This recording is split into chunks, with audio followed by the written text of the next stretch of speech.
Alors effectivement, on présente un peu notre bilan avec un petit décalage dans le temps, Covid explique la chose, mais le bilan il est bon, il est très bon. Il n'est pas égal partout parce qu'il y a des secteurs dans lesquels effectivement les résultats sont mitigés par rapport à 2018, mais c'est en trompe-l'œil. Par exemple, je parle des stupéfiants. On a fait en nombre de quantités, en quantité saisie en 2018, on avait fait un très bon score parce qu'on avait fait des saisies extraordinaires sur des conteneurs à 468 kg qu'on n'a pas pu faire cette année. On a fait 2 saisies particulières de 57 kg de cocaïne et de 47 kg de cocaïne, mais en dehors de ça, on se constate que le nombre de saisies en matière de stupéfiants a augmenté.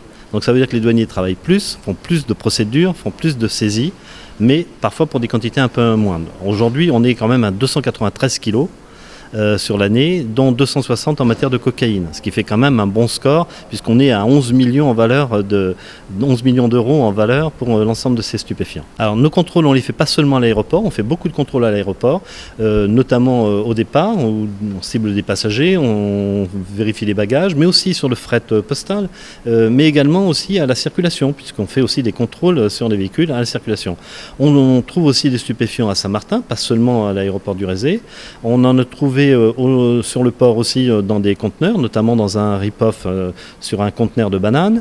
Donc tous les vecteurs sont utilisés et on cible vraiment tous les vecteurs. Mais les résultats de la douane ne s'arrêtent pas seulement aux stupéfiants. On a fait aussi du tabac avec 835 kg saisis, ce qui est quand même une très bonne performance. Juste un peu en dessous de 2018, mais quand même une très bonne performance.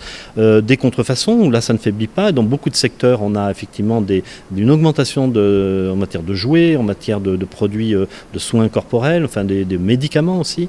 On a fait aussi de très belles saisies d'oursins, plus de 600 kg d'oursins saisis en 2 fois, donc en matière de protection des espèces protégées. Vous voyez que la douane ne faiblit pas et sur tous les fronts. Et puis, il faut le rappeler, nous avons aussi un redressement fiscal important de plus de 1,9 million. On était à 1,5 million en 2018. Et là aussi, donc, les performances s'améliorent. Et également des recettes qui ne faiblissent pas, au contraire, qui augmentent et qui nous permettent aujourd'hui d'avoir plus de 610 millions, 620 millions d'euros de recettes, dont, je le rappelle, 70% alimentent les budgets des collectivités locales. Les moyens n'ont pas diminué. En termes de moyens. On a plutôt même des moyens supplémentaires en termes d'équipement, puisque notre administration, sur ce plan-là, fournit à tous les services des douanes les équipements nécessaires. Le parc automobile a même été augmenté. Nous avons des moyens, les moyens ne faiblissent pas. Nous avons le même nombre d'agents qu'en 2019 qu'en 2018. Donc pour cela, nous améliorons par contre à chaque fois nos méthodes, toujours un peu plus, grâce à l'expérience acquise par les agents qui font du ciblage, par exemple, grâce aux méthodes de contrôle. Et donc c'est ça qui nous permet à chaque fois de progresser et d'avoir des résultats au quotidien.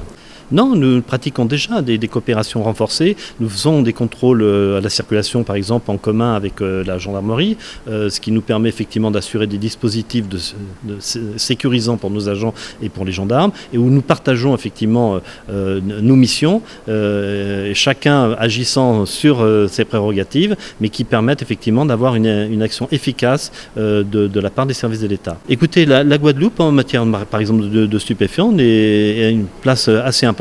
Puisque sur les quantités qui sont saisies, quand on voit ce que représente la Guadeloupe, moi je n'ai que 257 agents, et quand je vois les résultats qui sont réalisés, on est bien meilleur qu'un certain nombre de directions, mais chacun trouve le potentiel qu'il a à trouver. D'autres c'est pour le tabac, les contrefaçons. Nous on n'a pas à rougir de nos résultats ici sur la zone Caraïbe en matière de stupéfiants par exemple. Oui, 5000 saisies, mais plus de 6 millions de masques, vous voyez, donc au quotidien ça veut dire que les douaniers font les contrôles, parce qu'il est important que les citoyens soient bien protégés et que tous ces masques qui répondent normalement à des normes soient bien vérifiés au niveau de leur dédouanement et ne puissent pas se retrouver sur le marché alors qu'ils ne répondent pas à ce qu'on attend d'eux. Donc ça, c'est un travail capital que fait la douane depuis le début de la crise du Covid, avec des bureaux mobilisés et qui effectivement nous ont qui nous ont conduit à faire un certain nombre de saisies, parce que les produits n'étaient pas conformes. En milliers, je ne pourrais pas vous le dire, mais on a eu au moins 3 constatations effectivement, qui nous ont conduit à saisir des masques. Mais en général,